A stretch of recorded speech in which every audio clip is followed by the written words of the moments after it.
Na današnjem shodu pred Mariborskim kliničnim centrom so zbrani zdravstveni delavci opozarjali na slabe kadrovske razmere v zdravstvu. Pričakujemo, da se vlada končno zgane in pravzaprav naredi vse tisto, kar nam je dolžna že kar nekaj let nazaj. Res je, da smo zaposleni v javnem sektorju v času recesije, privarčevali preko milijarde evrov, zdaj pa, ko je že kar nekaj let pravzaprav dvig tega bruto domačega proizvoda, pa vlada počasi pravzaprav z majhnimi koraki odpravlja te pomanjkljivosti. Z vlado želijo doseči soglasje o dvigu plače in odpravi plačnih anomalij, uveljavitev kadrovskih standardov in normativov, višje plačilo za neugoden delovni čas in pravično plačilo za praznike, pa tudi jubilejno nagrado za 40 let delovne dobe. Čeprav naj bi na papirju imeli dovolj zaposlenih, je realnost precej drugačna. Realno o teh številkah bi težko govorila, premalo nas je. Glede na to, da ne uspemo pokoristiti prostih dnevov, da delamo 5 ali več 12-urnih delovnikov v mesecu, bi jaz rekla, da nas je hudo premalo. V Mariborskem kliničnem centru je 1500 zaposlenih. Ti naj bi zakonsko predpisano mesečno delovno normo presegli že po 3 tednih dela.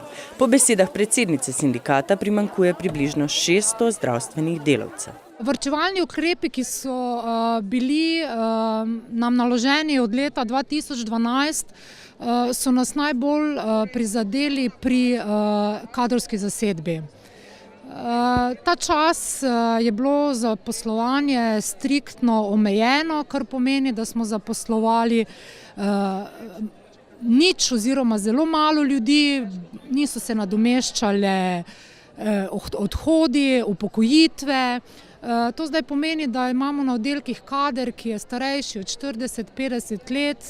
To so delavci, ki so iztrošeni, ki so že tudi bolani in posledično veliko bolniških in spet je premalo kadra. Kljub današnji 2-urni prekinitvi dela pa bolniki tega niso občutili.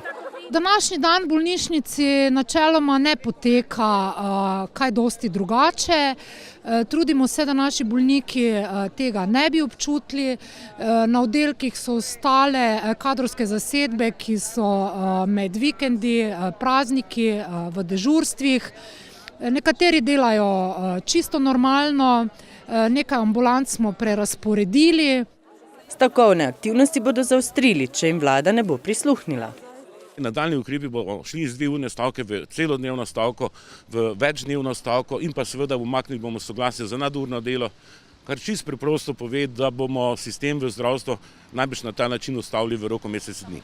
Jutri se obeta še vseslovenska stavka šolnikov. V Sindikatu vzgoje, izobraževanja, znanosti in kulture napovedujejo množične demonstracije in prekinitev dela v večini vrtcev, osnovnih in srednjih šolah.